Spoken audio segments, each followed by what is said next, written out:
سورہ کہف ہے، اس میں طلب علم کا ایک مرحلہ ہے، طلب علم کا ایک مرحلہ ہے۔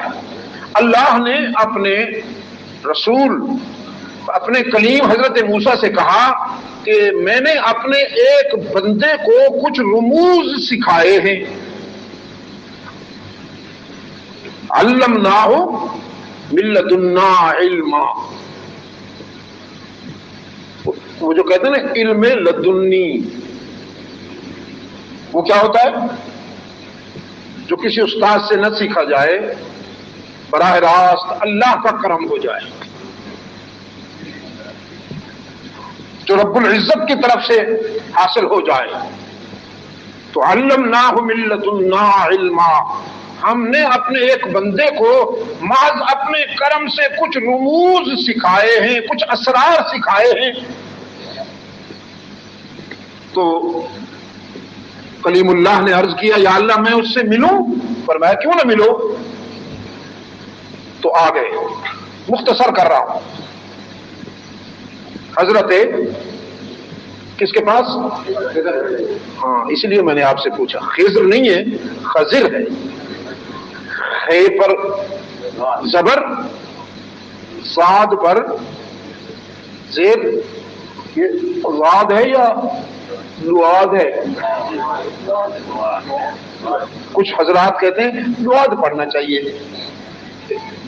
میں نے کہا ٹھیک ہے جی لعاد ہی پڑھنا چاہیے، پھر آپ کو آئندہ حضرت صاحب کے بجائے حضرت صاحب بولا کریں گے جی، ضروری ہے کہ بجائے ضروری ہے بولا کریں گے، حضور کے بجائے حضور، کیسی طبیعت ہے بھائی؟ اصل بات یہ ہے کہ یہ فنی بات ہے، لڑائی جھگڑے کی بات نہیں ہے۔ ضاد کا مخرج ذرا مشکل ہے، باقی تمام حروف کے مقابلے میں ضاد کو ادا کرنا ذرا مشکل ہے۔ قراء حضرات سکھاتے کہ دونوں دانتوں کے بیچ میں زبان لے جانی ہے، نہ اوپر لگے نہ نیچے لگے، بیچ میں رہ کر وہ ضاد ادا کرے۔ اب یہ ہر ایک کو تو آتا نہیں ہے، تو جس کو یہ مخرج ادا کرنا نہیں آتا پھر وہ ضاد کہہ دیتے ہیں اور اللہ سے کہتے ہیں ہم وہی بول رہے ہیں تو سمجھ لینا۔ ہمارا مطلب اس سے کیا ہے؟ ضاد ہے، لیکن چونکہ وہ ہمیں ادا کرنا نہیں آتا تو سمجھ لے۔ تو بھائی جس کو ادا کرنا نہیں آتا وہ تو مجبور ہے پڑھنے پر، لیکن جس کو ادا کرنا آتا ہے، یہ مخرج وہ جانتا ہے، وہ کیوں نہ ادا کرے؟ آپ مجھے بتائیے۔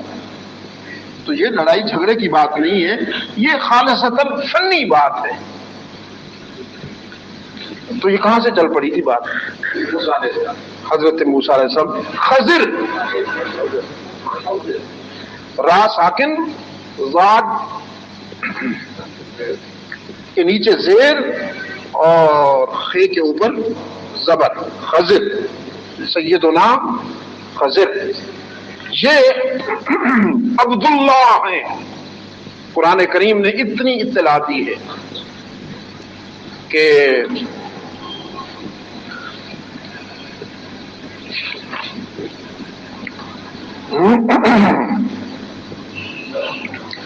فوجدا عبدا من عبادنا، فوجدا عبدا من عبادنا۔ تو یہاں قرآن کریم نے صرف اتنا بتایا کہ وہ ہمارے بندوں میں سے ایک بندہ تھا۔ اب کچھ حضرات کہتے ہیں وہ نبی تھا۔ بھئی کیوں خواہ جو قرآن نے بتایا اسی پہ انحصار کر لو نا بس۔ اللہ کا بندہ ہونا بھی تو بہت بڑی عزت ہے، اور پھر ایک وہ بندہ کہ جو اللہ کا بندہ بضامر خیش ہے، اور ایک وہ بندہ کہ جسے رب کہتا ہے یہ میرا بندہ ہے، بڑا فرق ہے۔ تو سیدنا خضر وہ بندے ہیں اللہ کے کہ جنہیں اللہ، جن کی بندگی کو اللہ نے خود ظاہر کیا ہے کہ یہ واقعی میرا بندہ ہے، اس نے بندگی کا حق ادا کیا ہے۔ ان کے پاس حضرت موسیٰ علی نبینا وعلیہ التسلیم آئے، کہ وہ اسرار، وہ رموز جو اللہ نے آپ کو بتائے ہیں میں سیکھوں۔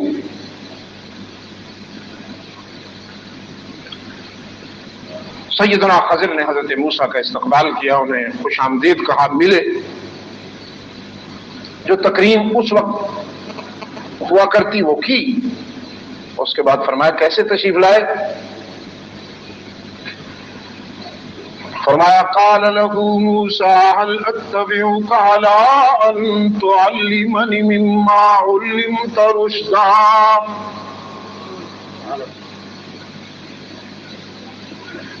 اللہ نے آپ کو جو رموز سکھائے ہیں، علم دیا ہے، میں وہ معلوم کرنے آیا ہوں۔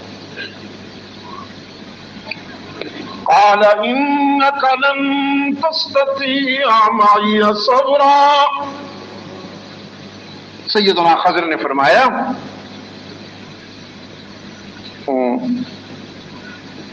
دیکھو میری رفاقت میں جو تم رموز سیکھنے کے لیے وقت گزارو گے نا، اندیشہ ہے کہ صبر نہیں کر پاؤ گے، صبر نہیں کر پاؤ گے۔ کیوں؟ نبی ناقص نہیں ہوتے، نبی بہما پہلو کامل ہوتے ہیں۔ میں اور آپ تو ایک دوسرے کو کہہ دیتے ہیں کہ صاحب آپ یہ نہیں کر سکیں گے، لیکن کسی نبی کو، کسی اللہ کے رسول کو یہ کہنا کہ آپ یہ خیر نہیں کر سکیں گے، قرآن کریم نے اس کی خود وضاحت کر دی، کیونکہ قرآن کریم کی شان یہی ہے کہ یہ اپنے باز کی تفسیر اپنے ہی باز سے کرتا ہے۔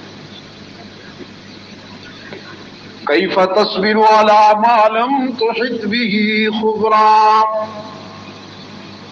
آپ صبر نہیں کر پائیں گے اس لیے کہ آپ کے پاس علم شریعت ہے، کھلا ڈھلا بالکل واضح علم شریعت، اور میرے پاس علم لدنی ہے۔ میں کچھ ایسے کام کروں گا، ایسے میرے ہاتھوں سے کام ہوں گے کہ جو آپ کے علم شریعت سے ٹکرائیں گے۔ تو جو کام آپ کے علم شریعت سے ٹکرائے گا آپ تو چپ نہیں رہیں گے نا، اور میری رفاقت میں رہنے کے لیے شرط ہے کہ چپ رہا جائے، بولا نہ جائے، میں جو کچھ بھی کروں خاموش رہا جائے۔ قال ستجدني ان شاء الله صابرا ولا اعصي لك امرا۔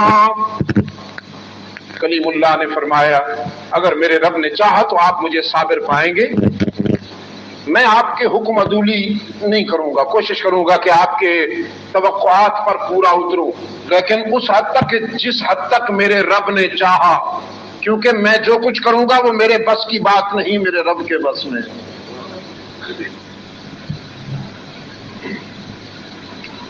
اب آئندہ جو کچھ ہوگا وہ حضرت کلیم کی طرف سے نہ سمجھیے گا، وہ اللہ کی حکمت کی باتیں ہیں، اس کے حکیمانہ انداز ہیں۔ قال ستجدني ان شاء الله صابرا ولا عاصي لك امرا۔ قال فإن اتبعتني فلا تسألني عن شيء حتى أحدث لك منه ذكرا۔ سیدنا خضر نے پابند کر دیا، اچھی بات ہے اگر آپ نے میرے ساتھ رہنا ہے تو میں جو کچھ بھی کروں بولنا کچھ نہیں، خاموشی سے دیکھتے رہیے گا بس۔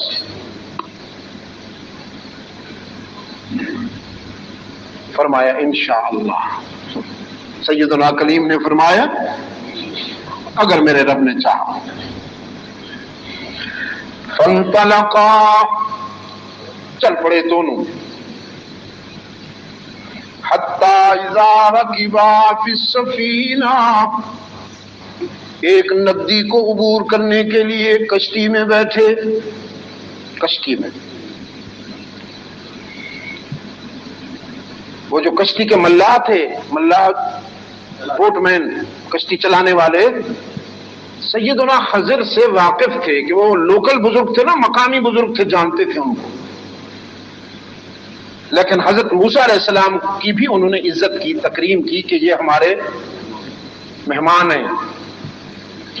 تو اب یہ جو ملاح تھے بیچارے، ان کی کیا تکریم ہوتی ہے؟ کوئی بیڈ روم میں تھوڑا بٹھانا تھا، انہوں نے کشتی میں بٹھایا ہوگا تو شاید چادر بچھا دی ہوگی کہ حضرت چادر پہ تشریف رکھیے، اور ٹھنڈا تازہ پانی لوٹے میں پیش کیا ہوگا، نوش فرمائیے، نوش فرمائیے، تناول فرمائیے.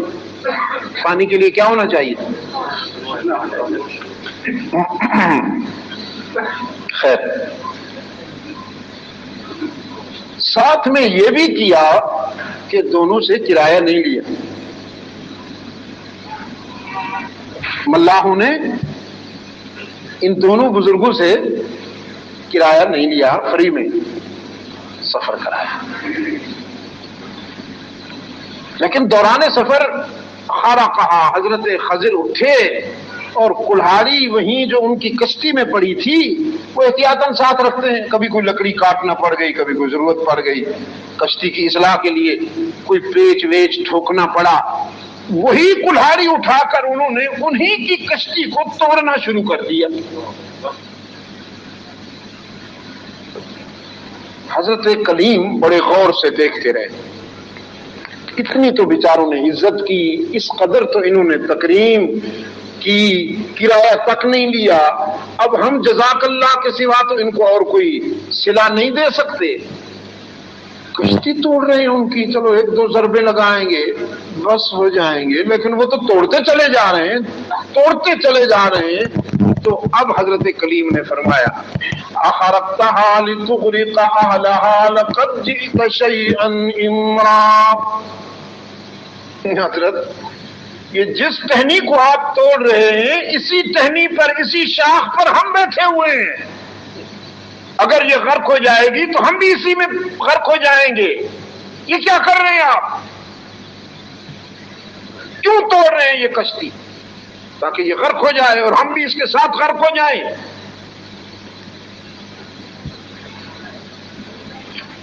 قال علم قل انك لن تستطيع معي صبرا. سیدنا خضر نے فرمایا میں نے کہا تھا نا کہ آپ چپ نہیں رہ سکیں گے. یہ دیکھیے، یہ دیکھیے، آپ بولے نا، کیا کروں، بولا ہوں، بے ساختہ بولا ہوں، اس لیے کہ اچھے لوگ ہیں بیچارے، ان کی کشتی نہیں توڑنی چاہیے. دیکھو نا جی، اگر کوئی دوست مجھے یہاں سے اپنی گاڑی میں لے کے جا رہا ہو گھر پہنچانے کے لیے، میری رہائش گاہ تک لے جانے کے لیے، اور میں ایک مکہ اس طرف کے شیشے پہ ماروں، ایک طرف سے ایک مکہ اس طرف کے شیشے پہ ماروں، پھر ونڈ سکرین پہ مارنے لگوں، تو کیا وہ میرا ہاتھ نہیں پکڑے گا؟ کہ حضرت میں تو اللہ والا سمجھ کر آپ سے دین کی وجہ سے محبت کرتا ہوں، لے جا رہا ہوں، آپ میری گاڑی توڑنا شروع ہو گئے، طبیعت تو ٹھیک ہے. تو اس لیے بول پڑا لا تؤاخذنی بما نسیت. یہ بات تو ہو گئی، اس کا مواخذہ نہ کیجیے. ولا ترهقنی من امری عسرا. مجھے وقت دیجیے، اب انشاءاللہ میں کوشش کروں گا. فانطلقا. اچھا، یہ فانطلقا جو ہے اس پر وقف ضرور کیا کیجیے، یہ وقف النبی ہے صلی اللہ علیہ وسلم. یہاں رحمت عالم صلی اللہ علیہ وسلم وقف کیا کرتے تھے، تراویح میں بھی وقف کیا کیجیے، ورنہ تو تراویح میں تو فانطلقا حتى اذا لقيا غلاما فقتله قال اقتلت نفسا زكية بغير نفس. وہاں کون روکنے والا ہے جی؟ وقف لازم اڑ جاتے ہیں تو وقف النبی کو کون پوچھتا ہے؟ فانطلقا، پھر چل پڑے. حتی اذا لقیا غلاما. ایک آبادی میں کچھ بچے کھیلتے ہوئے نظر آئے، ان میں ایک لڑکا بڑا خوبصورت سا نظر آیا. خوبصورت آپ کس کو کہتے ہیں؟ وہی حسین کس کو کہتے ہیں؟ معیار ہی عجیب بنا رکھا ہے حسن کا. اب دیکھیے آپ کو قرآن بتائے گا حسین کس کو کہتے ہیں. خضر نے اس بچے کو بلایا، ادھر آؤ. حضرت کلیم نے سمجھا پیار کرنا چاہتے ہیں، سفید چمڑی ہے، بڑا اچھا بچہ نظر آ رہا ہے، موٹی موٹی آنکھیں ہیں بالکل. ادھر آؤ. بلایا اور بلا کر ہاتھ سے پکڑ کر خنجر نکالا اور صاف کر دیا. یا اللہ، بچے کو قتل کر دیا. قال قتلت نفسا زكية بغير نفس قال اقتلت نفسا زكية بغير نفس لقد جئت شيئا نكرا. فانطلقا حتى إذا لقيا غلاما فقتلا قال اقتلت نفسا زكية بغير نفس لقد جئت شيئا نكرا. حضرت کلیم نے فرمایا آپ نے تو ایک معصوم کی جان لے لی. کیا بگاڑا تھا اس بچے نے آپ کا؟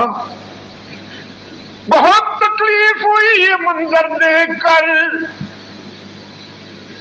آپ نے ایک بچے کو مار ڈالا. حضرت کیا کیا؟ سیدنا خضر نے پھر یاد دلاتے ہوئے فرمایا لم اقل لك انك لن تستطيع معي صبرا. میں نے کہا تھا نا خاموش نہیں رہ سکو گے. ہوئی نا پھر وہی بات. فرمایا ہاں بات تو وہ ہوئی، لیکن آپ بھی تو دیکھیں، آپ لوگوں کے بچے پکڑ پکڑ کر ذبح کرتے رہے اور مجھ سے توقع رکھیں کہ میں چپ رہوں، یہ کیسے ہو سکے گا؟ فرمایا میں نے تو کہا تھا نا کہ کیف تصبر علی ما لم تحط به خبرا. اب کلیم اللہ نے فرمایا اچھی بات ہے، آپ مجھے ایک موقع اور دے دیجئے. ان سألتک عن شیء بعدها، اب اگر میں بولوں فلا تصاحبنی تو بے شک مجھے علیحدہ کر دیجیے گا. قد بلغت من لدنی عذرا. فانطلقا، پھر چل پڑے. حتی اذا اتیا اہل قریہ، ایک بستی میں آئے، دن بھر سفر کیا، تپتے ہوئے صحرا میں دہکتی ہوئی ریت اور تاحد نظر ویرانہ عبور کرتے ہوئے دن بھر سفر کیا. شام کو ایک بستی میں آئے. کلیم اللہ نے سوچا یہ بستی والے بھی کشتی والوں کی طرح علماء شناس ہوں گے، قدردان ہوں گے، لیکن وہ بستی والے تو وہ تو کوئی پہنچے ہوئے لوگ تھے. استطعما اہلہا، خود تو کسی نے کہا نہیں کہ آئیے ہمارے گھر میں تشریف رکھیے، کوئی کھانا پینا کسی نے پوچھا نہیں. انہوں نے خود بستی والوں سے کہا کہ میاں کوئی کھانا مل جائے گا، ہم پیمنٹ کریں گے، پیسے دیں گے، پیسے لے کر کچھ کھانا دے سکتے ہو ہمیں؟ فَأَبَوْا أَن يُضَيِّفُوهُمَا، انکار کر دیا بدبختوں نے. کوئی کھانا نہیں ملے گا، اٹھاؤ بستر چلو. پتہ نہیں بستر تھا بھی صحیح کے ساتھ، لیکن جس طرح محاورے میں بولا جاتا ہے چلے جاؤ یہاں سے، ہوتے ہیں نا کچھ ایسے کرم فرما بھی، یہ نئے نہیں پرانے ہیں. چلے جاؤ یہاں سے، کوئی کھانا پینا کچھ نہیں ملے گا یہاں، ہم سب عشاق ہیں. یہ حلوائیوں کی بستی ہے، شہدائیوں کے لیے کوئی گنجائش نہیں۔ مجاور رہتے ہیں یہاں، مجاہد چلے جائیں۔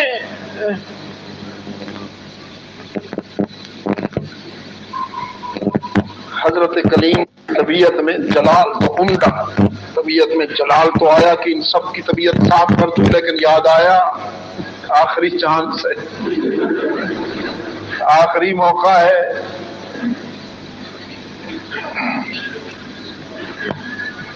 صبر کیا، جانے لگے تو حضرت خضر کی نظر ایک دیوار پہ پڑی جو جھکی ہوئی تھی، گرنے والی تھی۔ فوجدا فیہا جدارا یرید ان ینقض، جھکی ہوئی تھی، گرنے والی تھی۔ تو حضرت خضر نے فرمایا،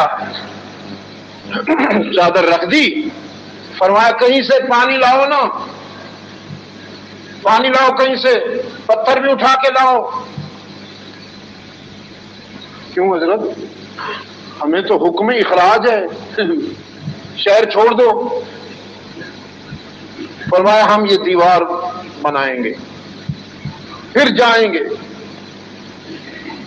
خوب ہے، وہ رہنے نہیں دیتے، کچھ کھانے کو نہیں پوچھتے، اور ہم ان کی بوڑھی اور پرانی دیواریں بنائیں۔ خوب ہے، لیکن چونکہ حکم ہے اور وعدہ بھی ہے کہ بولنا نہیں ہے، پتہ نہیں کہاں سے پانی لائے۔ نان کوآپریٹو تھا وہ تو، پورا شہر نان کوآپریٹو ہے، وہ تو تعاون کر نہیں رہے، پتہ نہیں کہاں سے پتھر لائے۔ دیوار بنا رہے ہیں دونوں اللہ والے۔ جب دیوار تیار ہو گئی، جانے لگے، تو حضرت کلیم قریب آئے اور کان میں کہا سیدنا خضر سے کہ حضرت ہم نے محنت کی ہے، مسافر ہیں، اور مسافر کے لیے تو لیکن جس طرح حضرت کلیم قریب آئے اور کان میں کہا سیدنا خضر سے کہ حضرت ہم نے محنت کی ہے، مسافر ہیں، اور مسافر کے لیے تو ایک ایک پائی بڑی اہم ہوتی ہے، اگر آپ محسوس نہ کریں لو شئت لاتخذت علیہ اجرا، جن کی دیوار بنائیے ان گھر والوں سے کچھ مزدوری کے پیسے تو لے لیں، اگر آپ محسوس نہ فرمائیں تو۔ آہستہ سے کہا، قال هذا فراق بینی و بینک، بس اب وقت آ گیا ہے، راستے جدا ہو جائیں گے، اب راستے جدا ہونے کا وقت آ گیا ہے، کیونکہ میں نے کہا تھا کہ آپ نے بولنا نہیں، اور آپ نے خود کہا تھا کہ اب اگر آپ بولے تو ان سألتک عن شیء بعدها فلا تصاحبنی، لیکن بیٹھو، سأنبئک بتأویل ما لم تستطع علیہ صبرا، میں ان تینوں باتوں کی حکمت بتاؤں، یہ تینوں باتیں جو میں نے آپ کے سامنے کی اور آپ ان پر معترض ہوئے کہ میں نے کشتی کیوں توڑی، میں نے بچے کو کیوں قتل کیا، میں نے یہ دیوار کیوں بنائی، بیٹھیے پہلے سن لیجئے ان میں چھپی ہوئی حکمت، پھر چلے جائیے۔ اما السفینہ، وہ جو کشتی تھی، فکانت لغلامین فکانت لمساکین، اب غور کرنے کا وقت آ گیا ہے آپ کے لیے۔ تلک الامثال نضربها للناس لعلهم يتفکرون، اللہ نے یہ باتیں اس لیے نہیں بیان کی کہ آپ مزہ لینے کے لیے سنیں، اس میں بہت بڑا سبق ہے ہمارے لیے۔ اگر ہم اس کو اپنی زندگی کے سفر میں روشنی بنا لیں، چراغ بنا لیں، تو ہماری زندگی ٹھوکروں سے بچ جائے اور اندھیروں سے بچ جائے۔ قرآن بہت بڑی بات سمجھا رہا ہے، آپ کے غور کرنے کا وقت آ گیا. باہر والے دوست بھی اور اندر والے دوست بھی. فرمایا اما السفینہ، وہ جو کشتی تھی، فکانت لمساکین یعملون فی البحر، وہ چند حلال خور مسکینوں کی ملکیت تھی جو محنت کش تھے، اور یہ ان کا ذریعہ معاش تھا. دیکھنے میں تو وہ ملا کامن مین، دیکھنے میں تو وہ کشتی چلانے والے ملا تھے، لیکن کلیم وہ سب کے سب اللہ کے پیارے بندے تھے، اولیاء اللہ تھے. دیکھا قرآن کریم نے یہ بات بتا دی نا. ولایت کے لیے خانقاہ ضروری نہیں، گدی ضروری نہیں، سٹائل ضروری نہیں، جبہ و دستار ضروری نہیں. یہ تو سب پروفیشنل سٹائل ہے، پروفیشنل کاروباری نشان ہیں یہ سب. ولایت کے لیے سب سے بڑی بات دل کا رابطہ اللہ سے صحیح ہونا چاہیے، زبان پہ کبھی جھوٹ نہیں آنا چاہیے، اور رزق حلال ہونا چاہیے. تعویذ بیچ کر نہیں، محنت کر کے رزق حاصل کرنے والے اللہ کے پیارے بندے ہوتے ہیں. اس لیے تو بیچارے مختصر سے ہوتے ہیں، اور جو تعویذ فروش ہوتے ہیں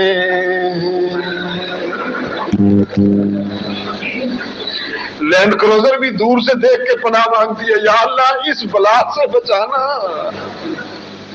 اسے کہیں اور لے جانا، یا اللہ اسے کسی ٹرین کے نیچے سلانا.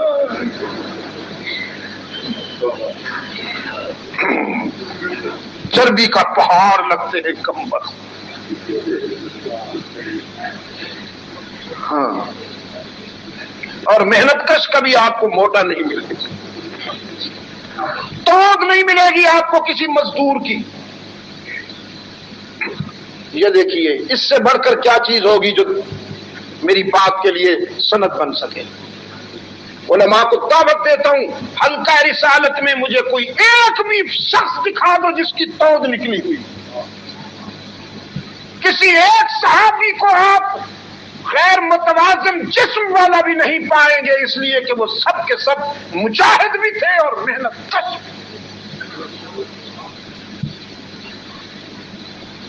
انہوں نے قوم کی جیبوں پہ نظر نہیں رکھی، اور نہ ان کا یہ نعرہ تھا کہ مست قلندر سب کچھ اندر.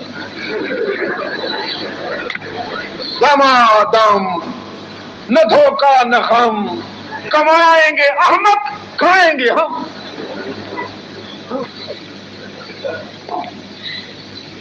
یہ ان کا نعرہ ہے.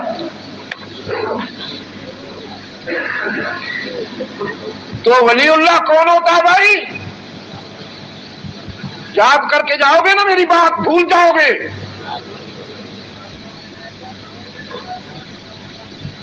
ولی اللہ کون ہوتا ہے؟ جو جس کے مقال میں صدق ہو، بولنے میں سچائی ہو، اور رزق حلال کا کھائے، اور دل کا رابطہ اللہ سے صحیح ہو. فرمایا وہ محنت کش تھے، رزق حلال کمانے والے تھے، اور یہی کشتی ان کا ذریعہ معاش تھی. آگے چل کر دریا کے بہاؤ کے ساتھ ساتھ آگے چل کر ایک ظالم حکمران آئے گی تو وہ قبضہ کر لے گا.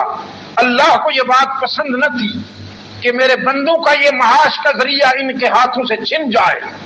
تو حق تعالی کی طرف سے مجھے حکم ملا کہ میں اسے زخم لگا کر عیب والا بنا دوں، تاکہ وہ جب بادشاہ اس کشتی کو دیکھے تو اسے معیوب سمجھ کر، ٹوٹا پھوٹا سمجھ کر جانے دے کہ یہ ہمارے لائق نہیں ہے. قرآن کریم کا پیغام یہ ہے. قرآن انسانیت کو یہ پیغام دے رہا ہے، یہ سبق دے رہا ہے۔ کبھی کبھی چھوٹی مصیبت بڑی مصیبت سے بچانے کے لیے آتی ہے۔ اگر وہ کشتی ٹوٹتی نہ، تھوڑی سی زخمی نہ کی جاتی تو پوری کی پوری کشتی ان کے ہاتھوں سے چلی جاتی۔ اب آپ مجھ سے کہیں گے یہ آپ کو کہاں سے معلوم ہوا ہے کہ وہ ولی اللہ تھے، صاحب نظر تھے؟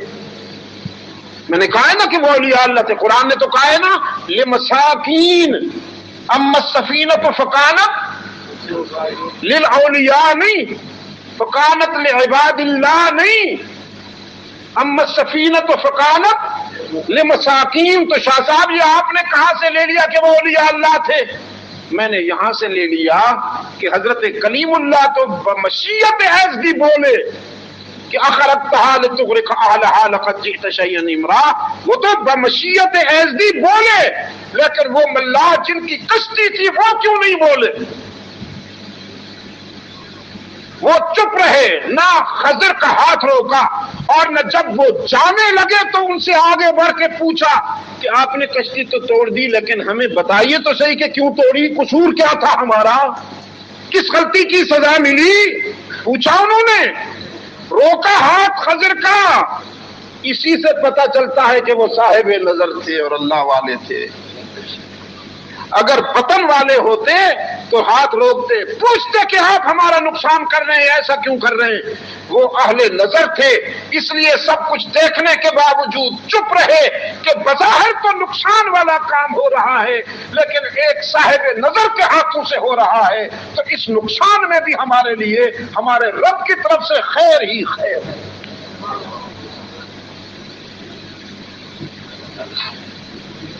میرے گرامی قدر بزرگوں اور عزیز دوست،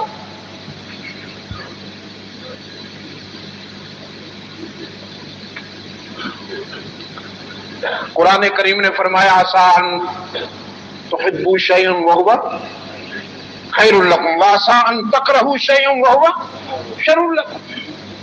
کبھی کبھی ایسا ہوتا ہے کہ تم کسی چیز کو ٹوٹ کر چاہتے ہو لیکن اللہ وہ چیز تمہیں نہیں دیتا۔ وقتی طور پر تم سمجھتے ہو کہ ہماری دعا قبول نہ ہوئی، ہماری مراد پوری نہ ہوئی، ہم نامراد رہ گئے، اللہ نے اتنی سی بات بھی ہماری نہیں مانی۔ دیکھو تو صحیح، سب کچھ کر سکتا تھا، ہوتا ہے نا، سب کچھ اس کے اختیار میں، ہماری اتنی سی بات بھی نہیں مانی۔ تو رب العالمین فرماتے ہیں تم کسی چیز کو چاہتے تو ہو لیکن تمہیں معلوم نہیں ہے کہ اس کا انجام کیا ہوگا۔ یہ چھوٹا سا بچہ جو ہے نا، بچہ وہ چھری کو اٹھاتا ہے تو ماں روکتی ہے، نہ بیٹا، وہ روتا ہے اس لیے کہ وہ چھری کی چمک کو دیکھ رہا ہے، اس کے کاٹنے کو نہیں سمجھ رہا۔ وہ انگارے کو دیکھ کر پکڑنا چاہتا ہے لیکن اس کو ماں روکتی ہے، نہ بیٹا چل جاؤ گے۔ وہ انگارے کی چمک کو دیکھ رہا ہے، اس کے جلانے کو نہیں سمجھ رہا۔ تو جس طرح ماں کے سامنے ایک بچہ بچہ ہوتا ہے، ہم بھی اللہ کے سامنے بظاہر تو بڑے مفکر ہیں، بڑے دانشور ہیں، لیکن اللہ کے علم کے سامنے تو ہم بچے سے بھی کمتر ہیں۔ ہم کسی چیز کو ٹوٹ کر چاہتے ہیں لیکن وہ بچا لیتا ہے۔ عسیٰ ان تحبوا شیئا وہو شر لکم وعسیٰ ان تکرہوا شیئا وہو خیر لکم واللہ یعلم وانتم لا تعلمون۔ بات طے ہو گئی نا بالکل۔ فرمایا اما الغلام، وہ جو لڑکا تھا جس کو میں نے قتل کیا، دوسری حکمت، اما الغلام فکان ابواہ مؤمنین، وہ اچھے والدین کا بیٹا تھا، اس کا باپ بھی اللہ کا فرمان بردار، اس کی ماں بھی اللہ کی فرمان بردار۔ اچھے ماں باپ کا بیٹا ہو کر اس نے برا بننا تھا، اس کا عقیدہ اور کردار دونوں خراب ہونے والے تھے، اور اس کے کردار کی خرابی کے نتیجے میں اس کے نیک نام ماں باپ بدنام ہونے والا ہوتا ہے نا۔ اولاد خراب ہو تو ماں باپ کو تانا ملتا ہے کہ نہیں؟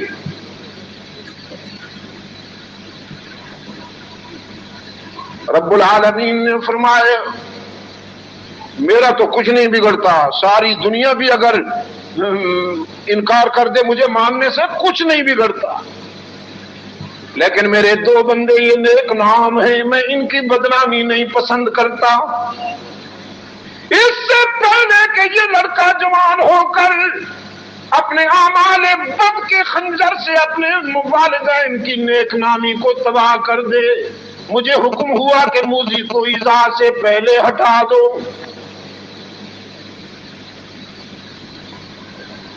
تو اس لیے ہم نے اس بچے کو قتل کیا اللہ کے حکم پر۔ اب رحمت عالم صلی اللہ علیہ وسلم کی سنیے، رحمت عالم صلی اللہ علیہ وسلم نے فرمایا جب وہ بچہ قتل ہو گیا تو وقتی طور پر باپ بھی افسردہ ہوا، ماں بھی روئی، وہ بھی تو عالم غیب تو نہیں تھے نا، اللہ کے بندے تھے، اس عمل میں کون سی حکمت بنہا ہے انہیں تو معلوم نہیں ہے۔ انسانی جذبات و احساسات کے پیش نظر روئے، وقتی طور پر روئے کہ ایک اللہ والا آیا ہمارے بچے کو قتل کر کے چلا گیا، اللہ دیکھنے میں تو اللہ والا تھا، پتہ نہیں کیا بات۔ رحمت عالم صلی اللہ علیہ وسلم جو قرآن کے پہلے مفسر بھی ہیں، قرآن کے پہلے مفسر بھی ہیں اور ترجمان بھی، رحمت عالم صلی اللہ علیہ وسلم نے فرمایا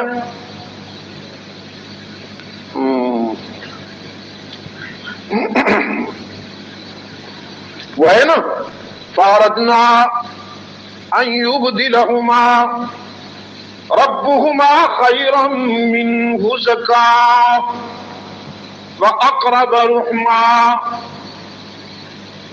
ہم نے اس بچے کو تو قتل کر دیا لیکن اللہ سے دعا کی یا رب العالمین انہیں بہتر عطا فرما۔ وہ چاہتا تھا کہ میں نعم البدل لاؤں، رحمت عالم صلی اللہ علیہ وسلم نے فرمایا نعم البدل یہ ملا کہ پھر اللہ نے ان کو ایک بیٹی عطا فرمائی، اور وہ بیٹی ایسی بیٹی تھی کہ اس کے بطن سے نبی نے جنم لی۔ وہ یوں بھی تو کرتا ہے نا کبھی، ہر بیٹا رحمت نہیں ہوتا، ذرا کیجئے۔ فاحذروہم کہا نا قرآن میں ان من ازواجکم واولادکم عدوا لکم فاحذروہم، ڈرتے رہا کرو، یہ جو تمہارے گھر میں بچہ پل رہا ہے یہ بڑا ہو کر تمہارا دوست بنے گا کہ دشمن بنے گا، تم نہیں جانتے ہو، وہ جانتا ہے۔ اس لیے اللہ سے دعا کیا کرو کہ یا اللہ اس کو میرا بھی وفادار بنا اور اپنا بھی وفادار بنا۔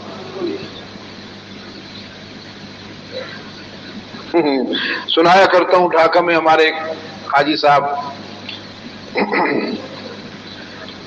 میرے اسلاف بھی اس کے ہاں رہتے تھے جب تک وہ زندہ رہے، میں بھی وہاں رہتا تھا۔ ایک دن ہم دیر سے آئے رات کو کانفرنس سے، پتہ نہیں 2 بج رہے تھے رات کے، جب میں آ کے بستر پہ بیٹھا تو حاجی صاحب بھی میرے قریب آ کے بیٹھے، فرمانے لگے شاہ صاحب آپ دعا کے لیے ہاتھ اٹھاتے ہیں، لاکھوں لوگ ہوتے ہیں، اب آپ دعا فرمائیے کہ اللہ مجھے اس موذی سے نجات عطا فرمائے۔ اپنے بیٹے کی طرف اشارہ کیے، اللہ مجھے اس موذی سے نجات عطا فرمائے۔ اور میں جانتا تھا کہ اس کا ایک ہی بیٹا ہے وہ۔ میں نے کہا حاجی صاحب یہ آپ کا ایک بیٹا ہے اور آپ اس سے اللہ سے نجات چاہتے ہیں؟ اب وہ رونا شروع ہوئے، کہنے لگے میں نے اس کو مانگنے کے لیے 3 عمرے کیے ہیں، بیت اللہ کی حاضریاں دی ہیں 3، اور غلاف کعبہ پکڑ کر میں نے اپنے رب سے کہا تو نے چیونٹیوں کو بھی اولاد دی ہے، تو نے مچھلیوں کو بھی بچے دیے ہیں، تو نے جنگل کے درندوں کو بھی بچے دیے ہیں، تو ایک مجھے بھی دے دے۔ بس تو پھر میں نے کہا یہی آپ کی بنیادی غلطی ہے کہ آپ نے اللہ سے بچہ مانگا، صرف اولاد صالح نہیں مانگی، ذریۃ طیبہ نہیں مانگی۔ خیر ہو گئی، رات گزری، صبح ناشتے کے لیے جب ہم آ کے بیٹھے ہیں تو وہی نوجوان جب ناشتے کی چیزیں لا رہا تھا، حاجی صاحب گھر میں تھے، تو میرے کان میں آ کے کہتا ہے شاہ صاحب ڈھاکہ میں جتنے جتنے بزرگ تھے وہ سب اللہ کو پیارے ہو گئے، آپ دعا کیجئے کہ میرے والد صاحب بھی اللہ کو پیارے ہو جائے۔ انا للہ و انا الیہ راجعون۔ میں نے کہا رات وہ بول رہا تھا، اب یہ بول رہا ہے، وہ اس سے تنگ تھا، یہ اس سے تنگ ہے۔ اللہ آپ کی اولاد کو صالح بنائے۔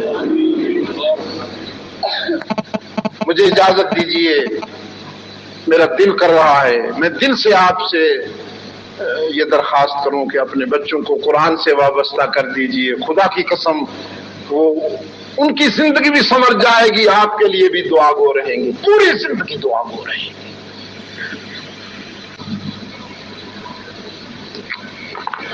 فرمایا امل غلام فکان ابواہ مؤمنین فخشینا ان یرہقہما طغیانا وکفرا فاردنا ان یبدلہما ربہما خیرا منہ زکاۃ وَأَقْرَبَ رُحْمًا وَأَمَّا الْجِدَارُ فَكَانَ لِغُلَامَيْنِ يَتِيمَيْنِ فِي الْمَدِينَةِ۔ وہ جو دیوار بنائی ہم نے، گرتی ہوئی دیوار اٹھائی، وہ دو یتیم بچوں کی دیوار تھی، گھر کی دیوار تھی، دو یتیم بچوں کے گھر کی دیوار۔ ان دونوں یتیموں کے والدین بھی اللہ کے وفادار بندے، جیسے اس مقتول بچے کے والدین اللہ کے وفادار بندے تھے، ان دونوں یتیموں کے والدین بھی اللہ کے وفادار بندے تھے۔ دیکھا آپ نے، آپ اللہ سے کیا ہوا وعدہ نبھائیے، اگر آپ اللہ سے وفا کریں گے تو وہ آپ کے بچوں کو بھی اپنے کرم سے نوازے گا اور اپنے لطف کے سائے میں رکھے گا۔ جب آپ نہیں رہیں گے تو پھر وہ سنبھالے گا۔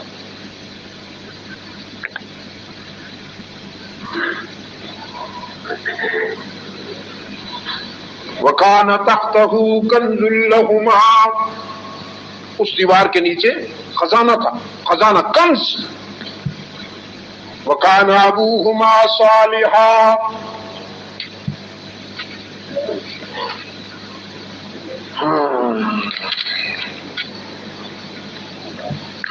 فَأَرَادَ رَبُّكَ أَن يَبْلُغَا أَشُدَّهُمَا۔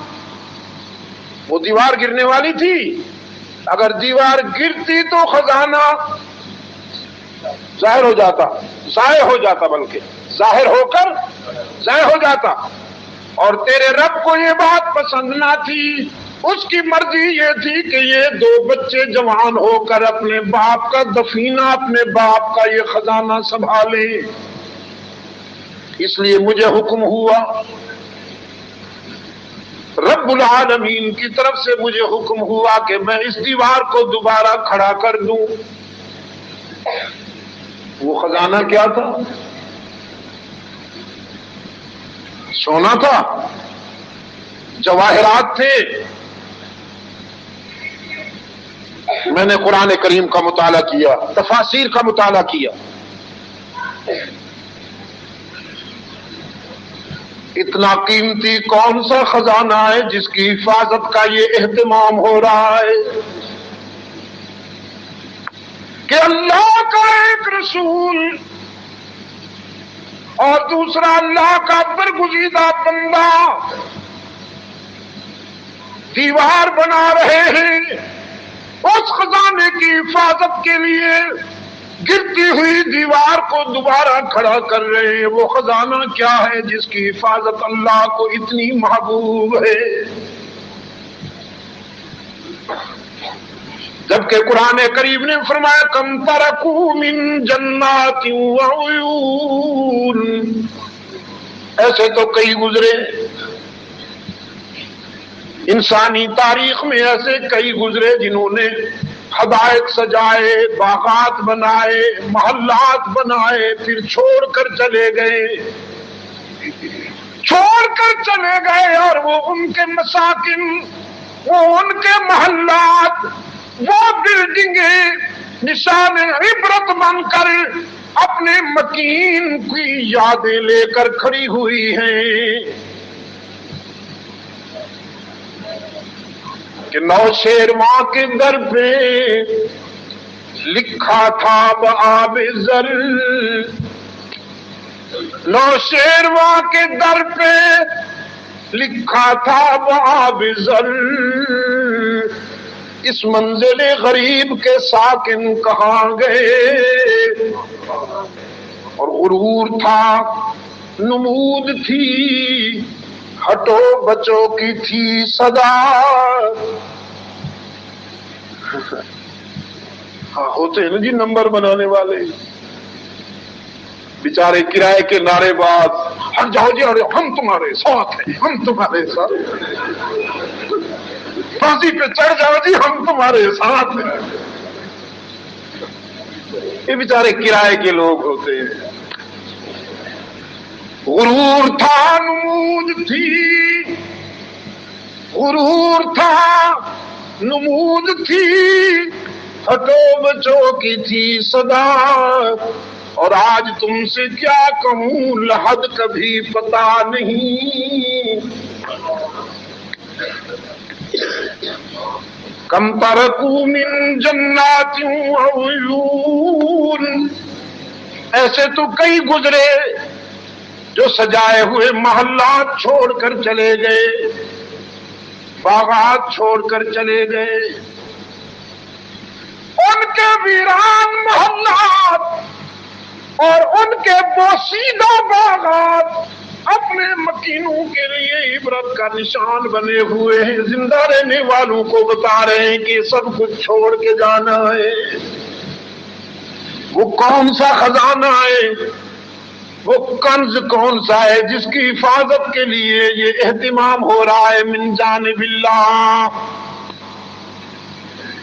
تو مجھے ایک صاحب نظر کی یہ بات بہت پیاری لگی، اتر گئی میرے دل کی گہرائیوں میں۔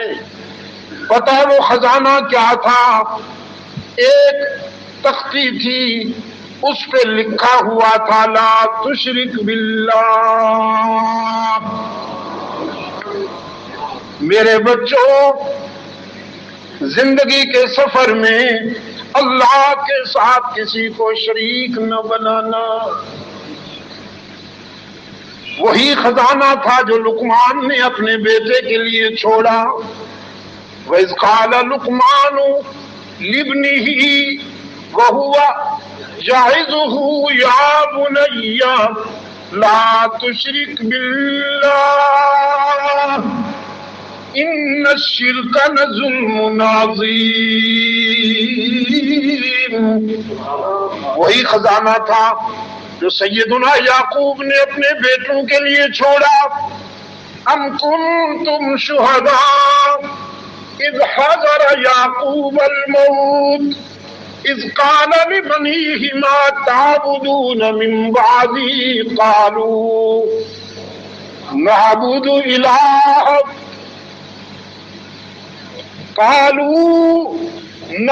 الہک وإلہ آبائک ابراہیم۔ سیدنا یعقوب نے جب دیکھا دنیا چھوڑنے کا وقت قریب آیا ہے، موت کے آثار واضح ہیں، اپنے بیٹوں کو بلایا، سرہانے بٹھایا، فرمانے لگے اپنی آنکھیں بند کرنے سے پہلے تمہاری آنکھیں کھول جانا چاہتا ہوں، اپنی آنکھیں بند کرنے سے پہلے تمہاری آنکھیں کھول جانا چاہتا ہوں۔ میں نے تمہیں زندگی بھر ایک سبق پڑھایا، میں نے تعلیم دی، میرا سبق یاد ہے کہ نہیں؟ میری تعلیم یاد ہے کہ نہیں؟ بتاؤ، میرے بعد ما تعبدون من بعدی، تمہارا معبود کون ہے؟ اللہ سلامت رکھے آپ کو، آپ کی دنیا اور آخرت کو کامیاب بنائے۔ آپ نے جواب دے کر مجھے صحت مند بنا دیا، آپ نے جواب دے کر میری نقاہت و حلالت دور کر دی۔ ہم سب کا معبود کون ہے؟ ہماری زمین کی نیاز مندیوں کے لیے سچا مسجود کون ہے؟ یاد رکھو گے نا؟ ہمیشہ یہی جواب دیتے ہو یا میرے سامنے ہی؟ ہمیشہ یہی جواب دیتے ہو نا؟ اور جب میں اس دنیا میں نہ رہوں گا اور آپ رہیں گے تو پھر بھی یہی جواب ہوگا نا، اور حشر میں بھی یہی ہوگا نا۔ کچھ لوگوں کو ناراض کیجئے نا، سب کو راضی کرتے پھرتے ہو، کچھ لوگوں کو ناراض کیجئے، اس کے لیے، اس کی محبت میں، اس کے پیار میں، اس کی دوستی میں، تاکہ وہ کہہ دے یہ بندہ دو عالم سے خفا میرے لیے۔ یہ ہرجائی نہیں ہے، یکجائی ہے۔ ما تعبدون من بعدی، بتاؤ تمہارا معبود کون ہے؟ تمہاری زمین کی نیاز مندیوں کے لیے سچا مسجود کون ہے؟ ہی پہ ذرا زور دینا ہے۔ عجم بیمار ہو گیا، عجم بیمار ہو گیا، وہ کہتا ہے اللہ بھی، اور اس کے پیارے بھی۔ اللہ کا سجدہ عبادت والا اور اس کے پیاروں کا سجدہ تعظیم والا۔ قرآن کہتا ہے مسجود کون؟ لا تسجدوا للشمس ولا للقمر واسجدوا للہ الذی خلقہم۔ سورج کی تابانی اچھی لگی، چاند کی درخشانی اچھی لگی، چاندنی نے تمہیں متاثر کیا تو تمہارے نفس نے کہا اسی کا سجدہ کر لوں۔ سورج کی تابانی نے تمہیں متاثر کیا، نفس نے چاہا اسی کے آگے جھک جاؤں۔ قرآن رہنما بن کے آیا، قرآن نے کہا نہ ادھر نہ ادھر، اس کے بنانے والے کے آگے جھک جا۔ جس نے ان کو بنایا وہ کتنا حسین ہے۔ تجھے چاند کی تابانی نے متاثر کیا، تجھے سورج کی درخشانی نے متاثر کیا، لیکن تو نے نہیں سوچا کہ اس کا بنانے والا کتنا حسین ہوگا۔ اللہ نور السماوات والارض ما تعبدون من بعدی۔ ہی پہ ذرا ضرب، دائیں بائیں دیکھ کے کوئی بھی کا بیمار چپ بیٹھا ہو یا حیران بیٹھا ہو تو اس سے بھی کہلوائیے ہماری زمین کی نیاز مندیوں کے لیے سچا مسجود،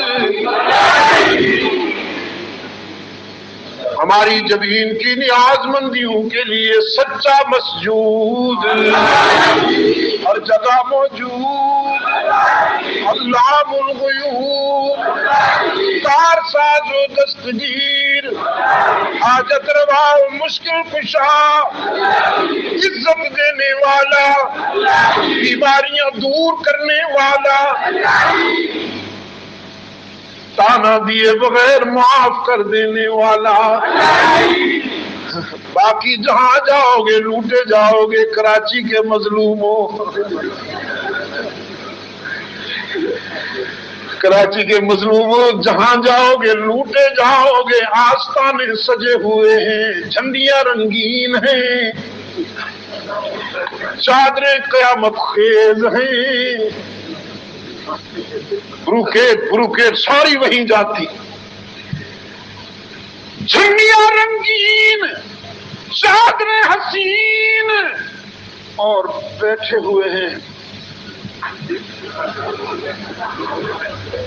کچھ لے کے آؤ گے تو کچھ لے کے جاؤ گے، خالی ہاتھ آؤ گے تو خالی ہاتھ جاؤ گے۔ پتہ نہیں کون سی آیت کا ترجمہ ہے۔ اللهم صل على محمد وعلى آل محمد كما صليت على إبراهيم وعلى آل إبراهيم إنك حميد مجيد اللهم بارك على محمد وعلى آل محمد كما باركت على إبراهيم وعلى آل إبراهيم إنك حميد مجيد ربنا آتنا في الدنيا حسنة وفي الآخرة حسنة وقنا عذاب النار ربنا ظلمنا أنفسنا وإن لم تغفر لنا وترحمنا لنكونن من الخاسرين اللهم ثبتنا على صراط المستقيم واحفظنا من كل بلاء الدنيا وعذاب الآخرة۔ اے اللہ عالم اسلام کی مدد فرما، مسلمان جہاں کہیں مظلوم ہیں مجبور ہیں ان کی دستگیری فرما، فلسطین، Afghanistan, Chechnya, Kashmir, Bosnia, Burma, Somalia, قرۂ ارض پر جہاں کہیں مسلمان طاغوت کی سازشوں میں الجھے ہوئے ہیں یا رب العالمین ان کی مدد فرما، امت مسلمہ کو عالمی مرکزیت عطا فرما، پاکستان کو قرآن و سنت پر مبنی آئین عطا کر کے امن و سلامتی کا گہوارہ بنا۔ اے اللہ وطن عزیز کو اندرون اور بیرون خطرات سے محفوظ و مامون فرما، تمام روحانی جسمانی بیماروں کو اپنے فضل و کرم سے شفاء کاملہ عطا فرما۔ کچھ احباب نے خاص طور پر اس سلسلہ میں کہا ہے، درخواست کی ہے، میرا رب ان سب کو جانتا ہے، یا اللہ ان کو شفاء کاملہ عطا فرما۔ تمام دینی مراکز اور مشاغل کو اپنے کرم سے ترقی، فروغ اور استحکام عطا کرنے کے ساتھ ساتھ اس ادارے کو جس کی آج ہم تقسیم اسناد کے حوالے سے منعقدہ اس تقریب میں جمع ہیں، جامعہ نظامیہ توحیدیہ کو بھی اپنے کرم سے اپنے فضل سے مالا مال فرما، اسے منتظمین اور معلمین کی توقعات سے کہیں زیادہ کامیابیاں عطا فرما۔ جن بچوں نے قرآن کریم کی تحفیظ مکمل کر لی ہے یا اللہ اب ان کو قرآن کریم کی تفہیم کے لیے بھی توفیق عطا فرما۔ یہ حافظ تو بن گئے ہیں، قاری بھی بنے، اور قاری کے ساتھ ساتھ عالم بھی بنے، اور عالم کے ساتھ ساتھ عامل بھی بنے، قرآن کے حامل بھی بنے، اور قرآن ان کی پوری زندگی قرآن کریم کے انوار سے منور نظر آئے۔ ان کے والدین، ان کے اساتذہ اور وہ لوگ کہ جو اس ادارے کے سرپرست ہیں جن کے تعاون سے یہ شمع روشن ہے، میں ان سب کو مبارکباد دیتا ہوں۔ اللہ آپ کے اس گویا جذبے کو دنیا اور آخرت کے لیے خیر و سعادت کا ذریعہ بنائے۔ وصلی اللہ تعالی علی خیر خلقہ محمد وعلی آلہ واصحابہ وبارک وسلم۔